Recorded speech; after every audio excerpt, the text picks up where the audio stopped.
कपडे बाई तू वर्दी खराब केली सर्वी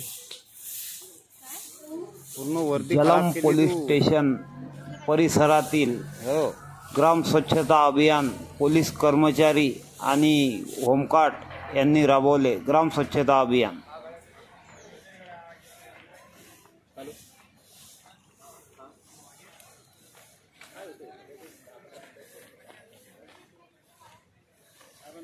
काहीच नाही तुम्ही सांगा.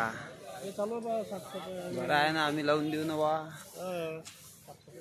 साफसफाईचं अभियान.